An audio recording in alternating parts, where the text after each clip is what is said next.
The Naval War is a relatively ignored part of the American Revolutionary War, but it did feature some interesting engagements, given the disparity between the Royal Navy and the fledgling Continental Navy. Among those nearly forgotten naval battles was a battle on March 10, 1783, off the Florida coast. The Battle of Cape Canaveral, the last battle of the American Revolution, deserves to be remembered.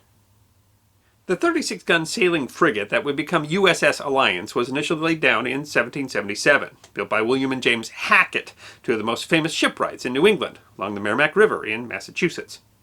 When the ship launched on April 28, 1778, the newspaper The Boston Gazette and Country Journal wrote, "She is reckoned to be one of the finest frigates in the service of the independent American states."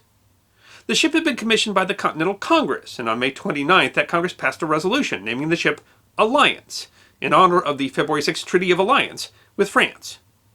The 151-foot-long, 900-tons burthen ship was a very large ship for her day, and widely considered to be the finest ship that had ever been built on the west side of the Atlantic. She was fast, and a good wind she could make 14 knots. Future President John Adams would say of Alliance, "I have examined her, and I assure you there is not in the King's service, nor in the English Navy, a frigate more perfect in materials or workmanship."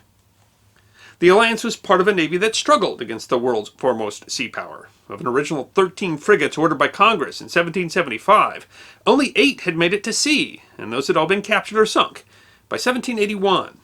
Alliance even had difficulty initially finding a crew, as privateering, because don't all good stories involve pirates, was a more lucrative trade for an American mariner than service in the Continental Navy. In her first cruise, she was crewed mostly by convicts and British Army deserters, described as a number of seditious, mutinous, and refractory British seamen. Those sailors would quickly plot a mutiny, although it was discovered and prevented before they could act. The difficulty acquiring a crew illustrated the challenges facing the Congress and fledgling nation at the time. Alliance was among the fleet commanded by John Paul Jones that on September 23, 1779, defeated the Royal Navy in the Battle of the Flamborough Head, the battle in which Jones famously said, "I have not yet begun to fight." While Jones's ship, the Bonhomme Richard, was entangled with the British frigate Serapis, Alliance fired, killing men aboard both ships. Jones would later accuse the captain of the Alliance, Frenchman Pierre Landais, of incompetence for his indiscriminate fire. Still, Alliance, whose speed and maneuverability had allowed her to avoid damage in the battle, played a critical role in convincing Richard Pearson, the captain of the Serapis, to surrender. Alliance had been part of the victory that had embarrassed the Royal Navy. Landais didn't just clash with John Paul Jones, he clashed with his own crew, and after a second attempted mutiny, he was removed from command. Alliance's new captain, Irish-American John Barry, would prove himself to be more capable. Under Barry, Alliance would defeat and force the surrender of the Royal Navy 14-gun sloops HMS Atlanta and HMS Trepassey on May 29, 1781. By the fall of 1781, the fighting part of the Revolution essentially ended with the defeat of the British at Yorktown. While the war would officially continue for another 2 years, land operations virtually ceased, but actions continued at sea, including the taking of prizes. In March of 1782, Alliance's speed and shallow draft allowed Alliance to escape the larger ship of the line, HMS Chatham. Alliance would eventually complete 12 voyages with the Continental Navy, crossing the Atlantic 3 times. She would take several prizes and engage ships of the Royal Navy, each time achieving either victory or managing to safely escape.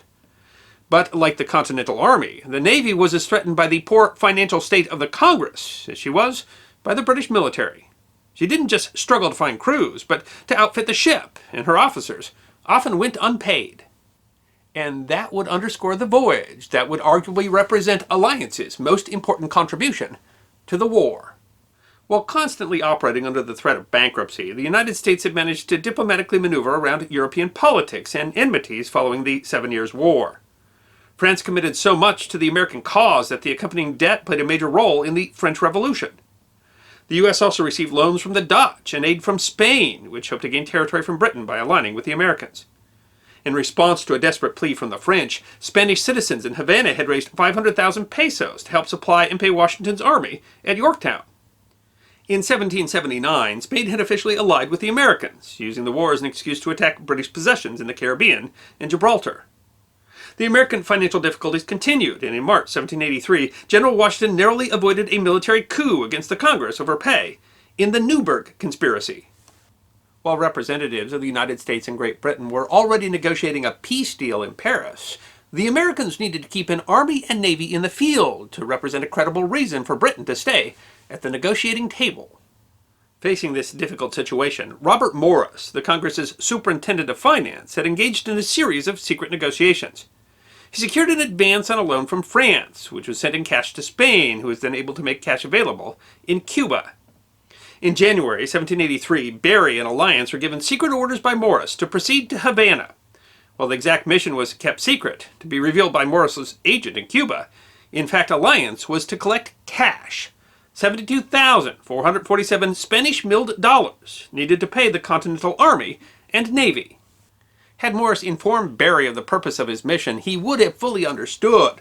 Alliance only had 5 officers on board. 7 of Berry's officers had refused to sail when the Alliance had left France, because they were not being paid. En route to Cuba, Alliance encountered a British flotilla. While Alliance was easily able to avoid the Royal Navy ships, Berry knew the British were prowling. In fact, the 2 British frigates were already aware of Alliance's secret mission, and were under orders to intercept the funds. When Alliance arrived in Havana, they found another ship. The Uss Duke De Luzon was already there. The Duke de Luzon, under the command of John Green, was described as a 20-gun transport. The ship had ironically been acquired in England by Robert Morris as payment for a debt, and then been outfitted in France. She was smaller and slower than USS Alliance, but the money had already been loaded aboard. Berry and Green agreed to convoy together. The ships were delayed leaving Havana. A large Spanish fleet was preparing for an attack on the British island of Jamaica, and no ships were allowed to leave ahead of the fleet. Alliance and Duke de Luzon followed the Spanish fleet out of the harbor on March 7th. Shortly after breaking from the Spanish fleet, they saw sails. It was the flotilla that Alliance had encountered before, the frigates HMS Alarm and HMS Sybil. Knowing they were outgunned and appreciating the value of the Duke de Luzon's cargo, Berry decided to make a run for the cover of the Spanish fleet. Berry wrote that the enemy, then within gunshot, saw the lights and left off the chase. But the Americans had a problem. They couldn't stay with the Spanish fleet. They had to sail for the United States. The Alliance could easily outsail and outrun the British flotilla, but the Duke de Luzon could not. Most of the money was transferred to the Alliance. By March 9th, the Americans had reached the Capes of Florida when they sighted 3 sails. Berry wrote, "The course they were steering and the place they were in was convincing proof. They were enemy ships, especially as they wore the same kind of vanes the ships that chased us before had.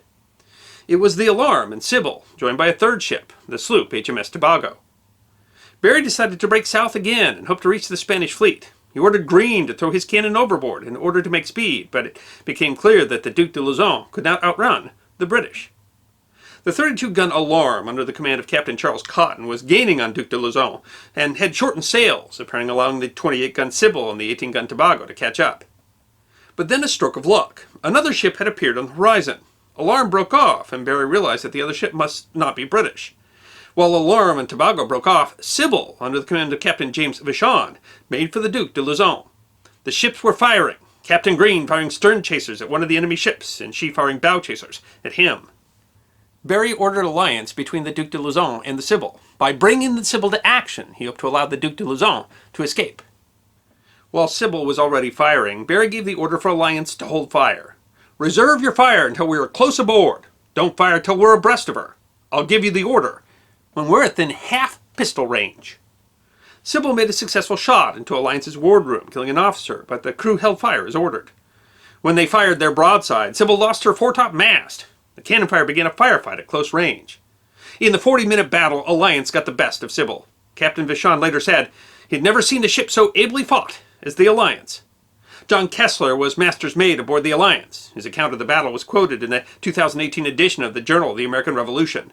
Before a half hour, the Sybil's guns were silenced, and nothing but musketry was fired from her. Sybil lost both her main and foretop sails, took significant damage to her hull. Alliance lost 1 crew member, with 9 injured.